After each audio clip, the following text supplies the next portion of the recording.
court and jury will be the truth, the whole truth, and nothing but the truth as you answer unto God or affirm under the penalties against perjury in Ohio. I do.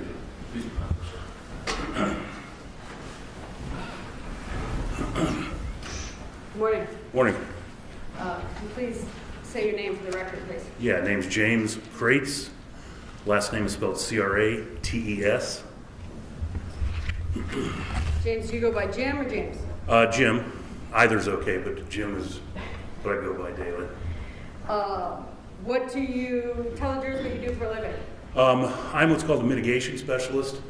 My role in a capital case is to do a comprehensive psychosocial investigation into the background of people charged in these kinds of offenses. I've been so employed for about 30 years. And how many, just approximately, how many capital cases have you done a mitigation investigation of in that time frame? Well over 375, 380. And did you do a mitigation investigation in this case? I did. And at whose request did you do that? I did at the request of, originally I think it was Mr. Bennett. And through the course of your work as a mitigation specialist, who else is typically on a defense team? The defense team is normally at the very least comprised of 2 attorneys and myself, a criminal investigator who investigates facts, and a clinical and forensic psychologist. And obviously counsel on this case has been Mr. Benton and myself. That's correct. Fair to say that you communicate with other members of the team? Absolutely, all the time, yeah. And as part of the mitigation investigation that you did in this case, do you attempt to interview family members? I do. Was there efforts made to locate and interview Quentin's father, Keith Lucky? A multitude of efforts by several members of the defense team.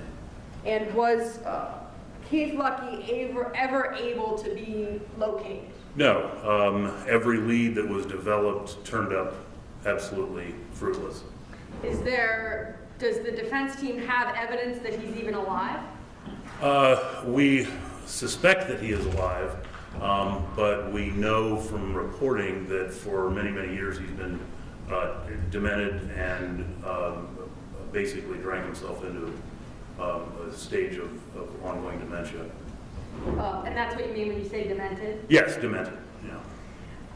Do we know if when we were trying to locate him, were we trying to locate him in a residence, in a facility? Where were we looking? He was reportedly in a facility, but calls were made by defense team members, and he was not at that facility. Did you make contact with Quentin's mother, Gina Suber? I did, across several occasions. And as part of your work as a mitigation specialist to interview people and then talk to them potentially about testifying in a procedure such as today? Sure, that's ultimately the goal. If we get here, we need people to come in and tell the story, tell a family story, and that's what I do, yeah. And did you have a conversation or conversations with Gina about coming into court and testifying and telling the family story? I did. And a couple. I crossed a couple of occasions. I said, we might need you at some point. And then we might need you at some point become more real, let's say, as time went on? Absolutely, yes. And did you ever get any indications from Gina that she would be willing to come into court? That she would be willing to come into court? That's correct. Initially, she didn't outright say no, but I certainly suspected that she was going to be reluctant and resistant if it ever got to the point where we would need her. And then was there a point when she said no? Yes. And has that changed as of today? I'm sorry? Has that changed as of today? No. How recently was the most recent contact with Ms. Suber? The most recent contact, Ms. Menashe has had the most recent contact with Ms. Suber, but she and I, Ms. Menashe and I have discussed across the last month that Gina Suber, his mom, was absolutely not going to come in and testify. She cited her concern about her reputation reason for not coming and testifying on our son's behalf. Thank you, sir. Jim, did you have an opportunity to interview other family members through the course of your work on this case? I did. And did you ever interview an individual named Rita Smith?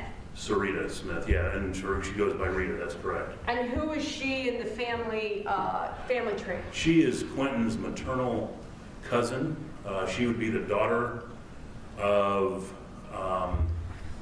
Gina Suter, Quentin's mom's sister. And at some point in time, did you have a discussion with Rita about whether she would be willing to come in and testify? Yes, and that's sort of a complicated answer, if I can go ahead and answer it. She was I viewed her as very important because she had a lot of information that I thought was significant. So she is a person who I started talking to very early on about the prospect of coming in and testifying if we ever got to this penalty phase hearing. If you were to assess all of your interviews in this case, who would you say that you spent the most time with? I spent the most time with Rita. And was there a point in conversation where you asked Rita to testify? Yes. And what was Rita's response? She was enthusiastic and wanted to help. She, for the duration of our contact, has always represented herself as being very close to Quentin, loves him very much, and wanted very much to be involved in a mitigation hearing if it came to pass. And you said that you found her to be a significant piece to the mitigation story.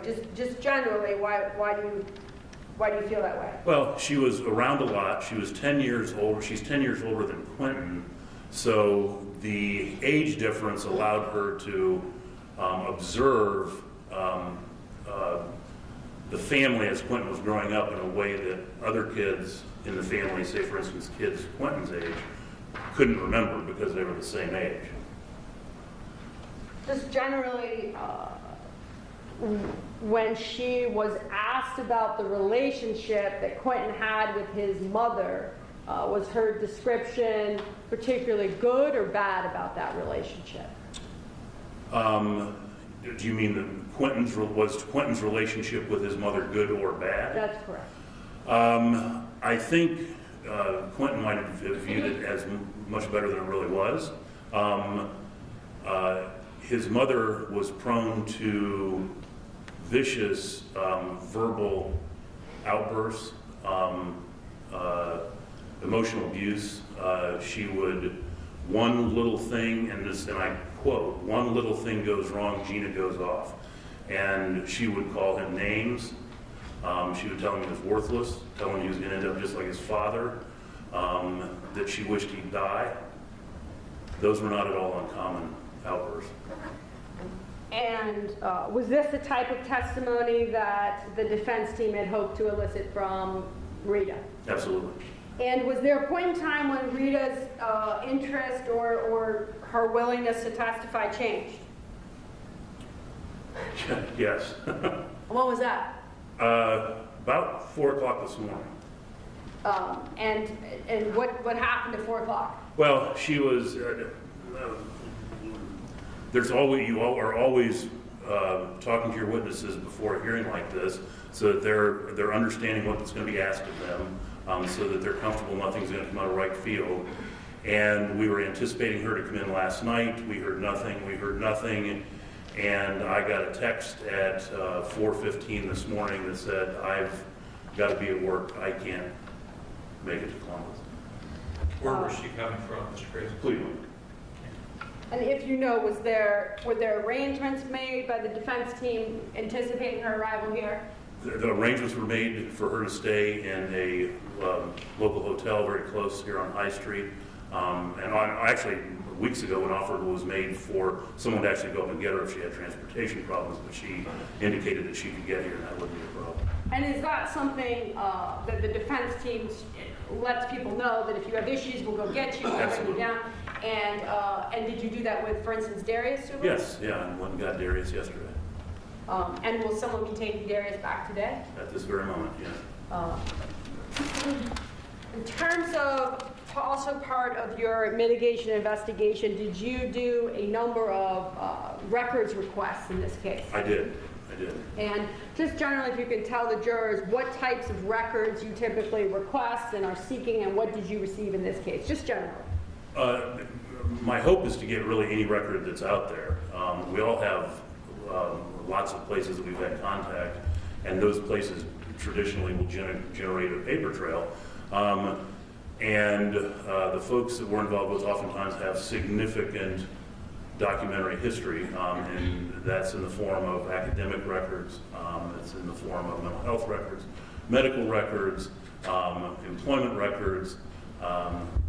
Really, any record that's generated is a record that we want to get our hands on. In Quentin's case, there was an academic file that we retrieved, a number of mental health records that we retrieved, a number of medical records that we retrieved. I'm trying to think of whether or not there was any significant employment. He did work, and I don't remember if the records were available on his job history or not. But those are the kind of records that we requested on Quentin's behalf. How do you go about doing that? You get a records release and then just start going door to door? There's a couple ways, well, not quite door to door. I use the mail and email. But there's a couple ways that I go about getting records. I have, at my initial interview with Quentin, I had him sign a release of information. There are certain records that require a court order. There are records that are oftentimes held by the state, for instance, the Ohio Department of Rehab and Corrections. Children's Services records, which there weren't any in this particular instance, but Children's Services is another agency that requires a court order. So what I have to do is sort of filter down through the records that I know are out there, and I have to decide what instrument I need to request them and get them in. But you try and go to every source that you hear about? Absolutely, yes. Go ahead. And this search, I'm going to say you do your best to make it exhaustive. That's right. During the course of your work in this case, did you also interview any friends of the defendant? Interviewed several friends, yes. Friends that he, like male friends, friends that he did not have interpersonal relationships with? That's right, that's right. And were there any individuals that were friends that had initially indicated they would testify and then subsequently changed their mind? Yes, a gentleman by the name of Ramel Peters. I met Ramel almost a year ago. It would have been last November or December. And Ramel was a graduate of Youngstown State University. He was in the banking industry in Columbus after he graduated from Youngstown in, I think, '04. He moved to Columbus and then relocated to Cleveland to take care of his father, who was sick. His father ultimately passed away, but in the interim, he had met Quentin. Quentin cut his hair, and when Quentin was working at the Fadeaway Barber Shop in Euclid, I believe, Euclid or Wycliffe, and they struck up a pretty tight friendship. And at some point in time, it came to your attention as a specialist on this case that Ramel wasn't willing to testify. Yeah, Ramel. I broached the subject of offering testimony probably late August, early September. He was reluctant. He expressed concerns because he had uncles who were in law enforcement. I had explained to him I totally understood that if he wanted to clear it with his family and talk to them, he should. We wanted him to be comfortable.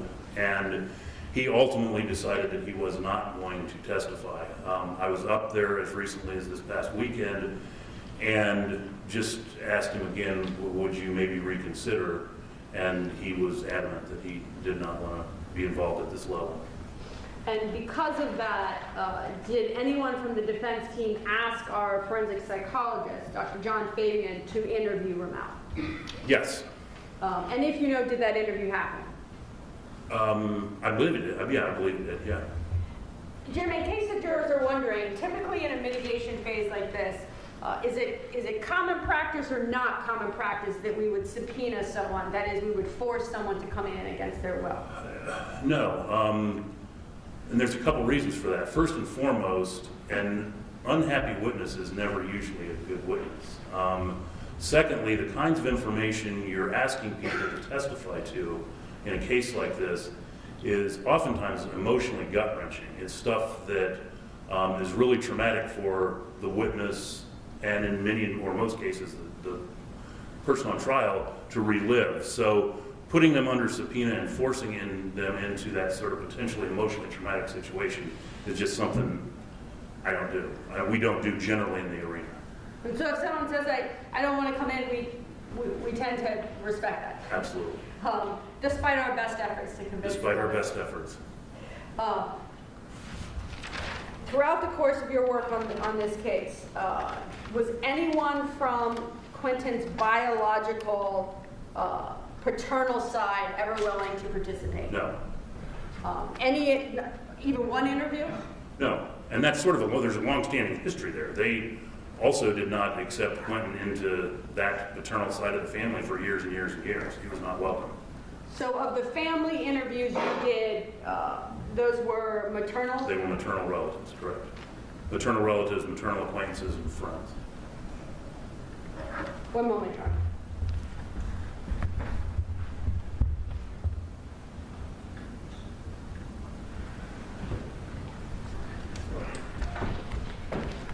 Going back to a question I asked you about Rommel, Jim, sometimes in a case like this, do you always do the mitigation interviews or do other team members do them? It depends, but certainly in many cases, I will take one or both counsel with me, or I'll take the clinical psychologist with me, or if we have an expert in some specific area that I want to be exposed to information a witness has, I'll take that expert with me. So it's not just me, always just me. It's whatever's needed to get the necessary information out. And can there be times? Let me see if I can interrupt, please. How much longer will you be on direct with Mr. Craze? Do you have a sense of that? Just 5 more questions. Oh, all right. Yep. And just sometimes an attorney could interview someone without you being present. Yeah, absolutely. Or are there times when the forensic psychologist, I know we talked about Rommel, can interview someone and we're not present? Sure. A lot of times I will say, I've talked to this person, I think it's important you maybe give them just a phone call. And did you do that with Darius Suber with respect to Dr. Fabian? Yes, I think Dr. Fabian talked to Darius in person. Nothing further, thank you. Mr. Bryan, questions for Mr. Craze? Yes, Your Honor, just a couple. Mr. Crates, when a witness walks in this courtroom and testifies at a mitigation hearing, they take an oath to tell the truth, correct? That's correct. And when you interview someone, or when the psychologist interviews someone on a telephone call, they aren't under oath, are they? They're not under oath, that's correct. Have you ever found some people tell you something in your interview that isn't true, and they may not want to come into court and say that information under oath? Are you asking if it can happen, or have I ever had it happen explicitly in one of my cases? Well, It certainly could happen. I can't cite a specific example in the case that I've done. so you don't believe any of the 375 cases you said you worked on, anyone ever told you an untruth? Oh, no, that's not what I'm saying at all. What I'm saying is that in specifically in my case, any case I've worked on, I don't know of anyone telling me something and then getting up on the stand and lying about it under oath. That's not happened in a case that I've had that went to trial. Well, I guess my point is, if someone can tell you something in an interview in Cleveland and it's not under oath, and when they're asked to come in a courtroom under oath and tell the same story, if they're not being truthful with you, they may be reluctant to come into court. That could happen, sure. Okay. Gina Suber, the defendant's mother. Correct. She visited him at the county jail, correct? She did. I'm not sure how many times. Not many. 2, maybe 3. Okay, well, have you looked at his jail visit records? Not recently, no.